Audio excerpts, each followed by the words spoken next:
Baltimore. There will be a battle tonight, 8:05 p.m. kickoff at M&T Bank Stadium. We cannot wait to see what the Cowboys can do. They've dropped 5 of 6. Zach Martin on IR. Let's see what the Cowboys can do to try to keep pace in the NFC East, where we just saw Washington take down the Steelers, of course, and the Giants take down the Seahawks in Week 13. Let's talk Eagles now, right? Let's keep it in the NFC East here. Tough day for Carson Wentz on Sunday. Rookie quarterback Jalen Hurts took over the offense for the majority of the second half, as we know. So what does it mean for the Eagles QB situation moving forward? Stacey Dales is here with more.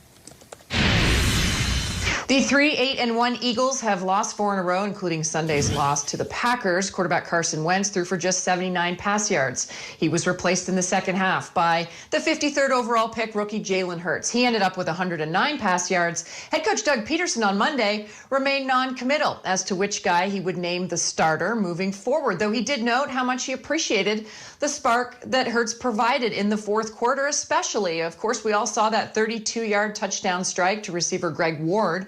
Hurts said after the game, "I want to do whatever I can to help this team and get this thing going in the right direction." As for Carson Wentz, he has been sacked 50 times this season. That is the most in the National Football League. But most importantly, with those sacks, per Next Gen Stats, he has held the ball on average 4.88 seconds. We know there have been a series of struggles and combinations with the offensive line, but there is no question there are a myriad of problems for Carson Wentz in this offense. Indeed, a quarterback change could be in store for Doug Peterson and company. They face the Saints at home on Sunday.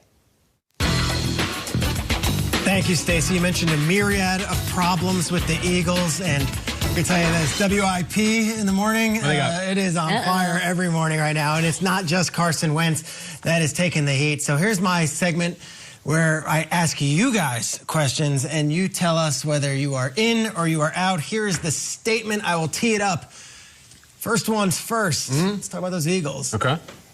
Carson Wentz is the person and the single individual who deserves the most blame for this forgettable 2020 Eagles season. Kyle, why don't you go first? We'll go around the horn this way. Okay. There's a lot to blame to go around. There's been some really tough, freezing cold take style draft picks that the Eagles did not make. I mean, imagine Justin Jefferson on the Eagles. Imagine DK Metcalf. Probably be a lot easier for Carson Wentz. And yet, I'm going a huge thumbs up that this is Carson Wentz's issue. I don't really want to hear about linemen reshuffling and people out. This is the toughest, strangest season of all time. A lot of teams are dealing with it. I do not want Doug Peterson's head on a spike like some people. A guy who wins the Super Bowl and then goes to the playoffs 2 years in a row after it should not be fired. Carson Wentz, I don't recognize him.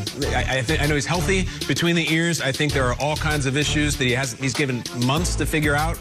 It's number 11, huge money, huge responsibility, huge contract, zero production. I go Carson Wentz, and I hate to do it.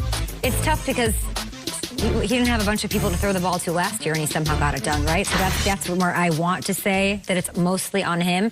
But I'm going to say I'm out on this. It's 50-50 between Carson Wentz, his surrounding pieces, and that includes the coaching that decided to give Miles Sanders the ball just 10 times and 6 times the week before. There's some weird things going on here.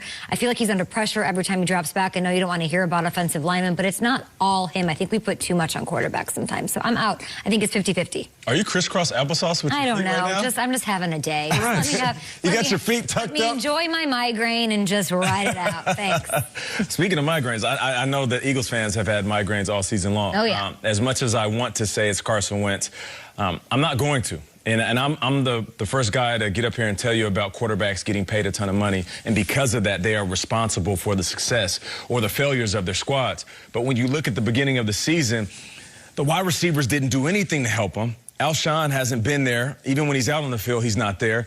And Kyle, I know you don't want to hear about it, but it is a big deal when the offensive line is banged up as much as they were. Wentz has been terrible, man. It's terrible. He has. Terrible. But that happens when you have so many things going wrong. Offensive line, wide receiver play, no consistency. And to be honest, the game plan week in and week out just hasn't been shaped around the skill set of Carson Wentz. So what do you do if you're Carson Wentz, he's like the team guy? I'll do whatever it takes. I heard recently he went in and apologized to the squad. He walked into a team meeting and was like, "Hey, yo," and I think that's weird. It's not your job to come in and apologize. You're right. So for me, I just feel like with everything that happened, yes, he's pressing. He's doing way too much. Every play is the most heroic play for Carson Wentz. Sometimes you just live to play another down. You don't have to prove to everybody you're worth every single red cent you're getting paid.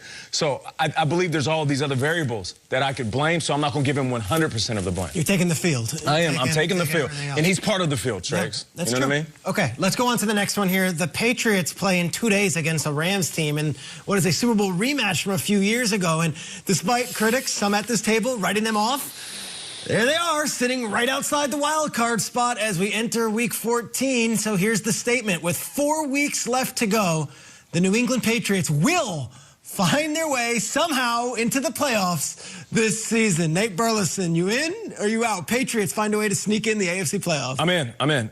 Until they're mathematically out of it, I'm not going to count them out. I was walking around the house yesterday, and I'm like, the Patriots look really good to my son. Little Nate says, it was the Chargers, Dad. So until they're mathematically okay, I'm not going to count them out. I got to say I'm out because the math looks really bad. I hate it when teams need other teams to do things. They legitimately have to run the table to even have a shot at this. And then they also need the Colts, Dolphins, Raiders, and the Ravens to absolutely collapse. It's Pats, Rams. Maybe if they beat the Rams, I'll change my tune, but I'm out. I'm out. They're not going. And if the Bills can't beat them this year, they're never going to beat them. I'm out. Okay, everyone's out. Patriots, why even bother playing the rest of the games? No, I'm kidding. Thursday night, they take on, coming off a 45-0 Big win. game on Thursday. 45 points, Trax. Big game Thursday, big game tonight, Kay. There is. Yeah, we got to go. I thought we were talking